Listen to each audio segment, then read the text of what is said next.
Hello everyone, welcome to my judicial academy. Friends, आज के इस वीडियो में हम आपसे administration of the police force, जो कि उत्तराखंड पुलिस एक्ट का है, उसकी बात करेंगे।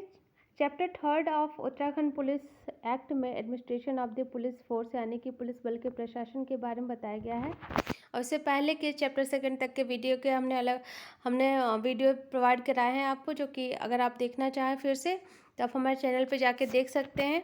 सो फ्रेंड्स, हम अपना आज का वीडियो स्टार्ट करते हैं।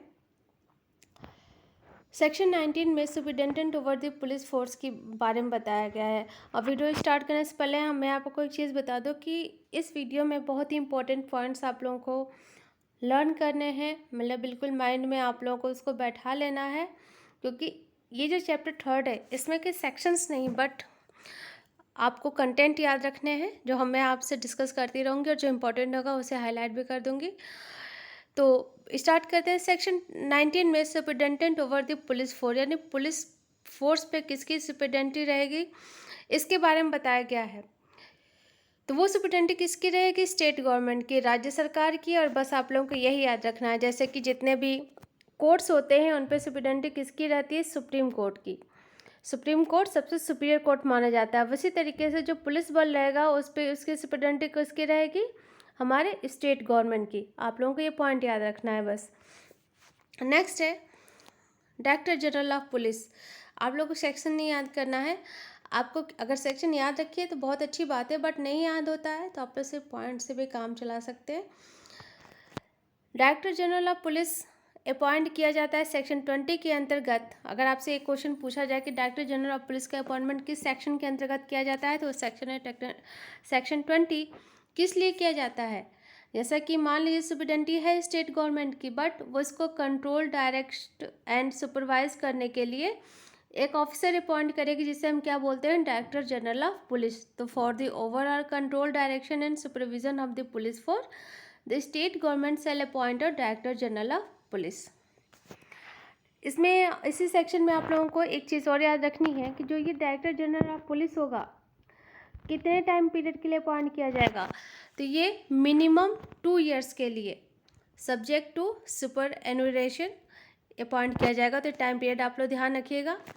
नेक्स्ट पॉइंट है इसमें कि स्टेट गवर्नमेंट ऐसे डायरेक्टर जनरल को उसके पोस्ट से 2 ईयर्स का जो टाइम पीरियड बताया गया है मिनिमम, उससे पहले भी हटा सकती है, लेकिन इसके लिए उसे एक लिखित आदेश यानी रिटन ऑर्डर देना पड़ेगा। और साथ ही साथ जो नीचे आधार बताए गए हैं उन पे उसको रीज़न भी देते हुए, यानी कि कारण देते हुए एक लिखित आदेश के द्वारा स्टेट गवर्नमेंट उसे हटा सकती है। रीजन्स क्या रहेंगे कि यदि उसे किसी कोर्ट ऑफ लॉ के द्वारा क्रिमिनल ऑफेंस में कन्विक्ट कर दिया गया, या फिर उसे किसी करप्शन या मोरल टर्पिट्यूड के मामले में चार्ज उसे एक्यूज बनाया गया, यानी कि उस पर चार्ज लगाया गया है, या फिर वो अपनी ड्यूटी को परफॉर्म करने में फिजिकली या मेंटली अनकैपेबल हो जाता है, या फिर सेंट्रल या किसी अन्य स्टेट गवर्नमेंट के अंतर्गत उसका प्रमोशन उसी हायर या किसी सिमिलर पोस्ट पे हो जाता है, या फिर उसके ऑन रिक्वेस्ट पे। तो ये 4 ग्राउंड्स हैं, चारों आप लोग ध्यान रखिएगा। मेंस में भी लिखने को आ सकता है, तो ये आप लोग ध्यान रखिएगा। इसके साथ ही एक आपराधिक परिस्थिति है जिसमें डायरेक्टर जनरल ऑफ पुलिस उसके पोस्ट से स्टेट गवर्नमेंट के द्वारा समय अवधि समाप्त होने से पहले हटाया जा सकता है, यदि उसने ग्रॉस इनसफिशिएंसी एंड नेग्लिजेंस प्रस्तुत की है और उसके खिलाफ प्राइमा फेसी केस बनता है सीरियस नेचर का प्रिलिमिनरी इंक्वायरी करने के बाद। यानी कि यदि कोई प्रारंभिक जांच की जाती है और ऐसा पाया जाता है प्रथम दृष्टया कि उसने कोई ग्रॉस इनसफिशिएंसी एंड नेग्लिजेंसी की है, यानी कि उसने घोर उपेक्षा की है, तो उसे उसके पोस्ट से हटाया जा सकता है। Section 21 administration of the police से संबंधित है, जिसमें कहा गया है कि स्टेट गवर्नमेंट के अप्रूवल के अधीन रहते हुए डायरेक्टर जनरल ऐसे रेगुलेशन या ऑर्डर इशू करेगा जो कि अपराध से प्रिवेंशन करने में, लॉ एंड ऑर्डर मेंटेन रखने में, and regulation and inspection of the police organisation of the work perform, यानी कि एक तरीके से आप लोग समझिए कि जो भी पुलिस के वेलफेयर के लिए काम होंगे वो कर सकता है कि पुलिस किस तरीके से और अच्छे तरीके से काम करे, वो सारे डिसीजन ले सकता है, बट स्टेट गवर्नमेंट के अधीन रहते हुए। नेक्स्ट पॉइंट है हमारा डिसिप्लिनरी पेनाल्टी। बहुत इंपॉर्टेंट सेक्शन है आपका, सेक्शन याद रखिएगा आप लोग। सेक्शन 23 आपके डिसिप्लिनरी पेनाल्टी के बारे में बात करती है, जिसमें कहा गया है कि an officer of the rank of superintendent of police or above may award any of the following punishment to a police officer or rank for which he is the appointing authority। यानी कि जो superintendent of the police होता है वो police officer को, या जो appointing authority होती है पुलिस ऑफिसर की, वो अगर कोई पुलिस ऑफिसर अपनी ड्यूटी में दोषी पाया जाता है तो उसके खिलाफ क्या क्या कार्रवाई की जा सकती है। तो रिडक्शन इन रैंक किया जा सकता है, यानी कि उसकी रैंक कम की जा सकती है। इंस्पेक्टर है तो उसे सिपाही बनाया जा सकता है। कंपल्सरी रिटायरमेंट का भी है। Removal from service, dismissal, reduction in salary, withholding of increment and withholding of promotion. तो ये सारे पनिशमेंट उसको दिए जा सकते हैं। और अगर कोई एनी पुलिस ऑफिसर है जो कि rank of superintendent of police का है, वो किसी नॉन गेजेटेड अधिकारी को, जो नॉन गेजेटेड पुलिस ऑफिसर उसके अधीनस्थ है, उनको क्या क्या सजा दे सकता है, तो वो उसकी 1 महीने की सैलरी फाइन के रूप में ले सकता है, या उसको रिप्रिमांड या सेंसर कर सकता है। तो ये जो पनिशमेंट है जो सब सेक्शन 2 में बताया गया है, बहुत इंपॉर्टेंट है, आप लोग ध्यान रखिएगा क्या क्या पनिशमेंट दी गई है। इसके साथ ही किस सेक्शन में दी गई है पनिशमेंट, आप लोग ये ध्यान रखेंगे। कौन देगा पनिशमेंट? तो superintendent of police. Next section है हमारा सेक्शन 24, जिसमें कहा गया है कि police officer of or above the rank of superintendent of police may place a police officer of the rank of inspector or below subordinate to him under suspension for reason to be recorded in writing. यानी कि कोई police officer जो कि superintendent of police से की rank का है या उससे ऊपर की रैंक का है, किसी पुलिस ऑफिसर को उसी रैंक के किसी पुलिस ऑफिसर या उसी रैंक के जो बिलो है या जो उसके अधीनस्थ है उसको प्लेस कर सकता है। यानी कि मान लीजिए एक पुलिस ऑफिसर है, पुलिस इंस्पेक्टर है, उसकी जगह जो अगर सब इंस्पेक्टर होगा तो उसको प्लेस कर सकता है। कौन कर सकता है? सुपरिटेंडेंट ऑफ पुलिस, अगर वो ऐसा पुलिस ऑफिसर सस्पेंड हुआ है, और ऐसे जो भी कारण होंगे उनको इन राइटिंग में रिकॉर्ड किया जाएगा। नेक्स्ट क्वेश्चन है हमारा सेक्शन 25, जिसमें डिसिप्लिनरी एक्शन की बात की गई है। यदि कोई मिसकंडक्ट जो कि इस सेक्शन में बताए गए हैं वो किया जाता है।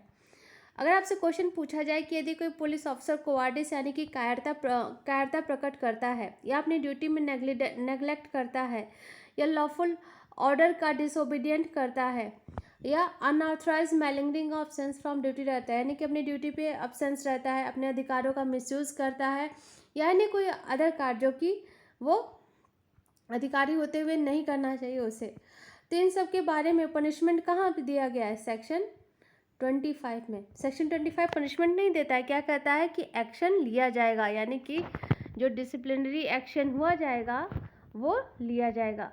तो यह सेक्शन 25 बहुत इंपॉर्टेंट है। आपसे प्रॉब्लम बना के भी पूछ सकते हैं, जैसे मैंने पूछा कि यदि कोई पुलिस ऑफिसर अवकायरता प्रकट करता है, अपनी ड्यूटी में उपेक्षा करता है, तो उसे किस धारा के, उसके विरुद्ध कार्रवाई किस धारा के अंतर्गत की जाएगी? तो धारा 25, याद रखिएगा आप लोग।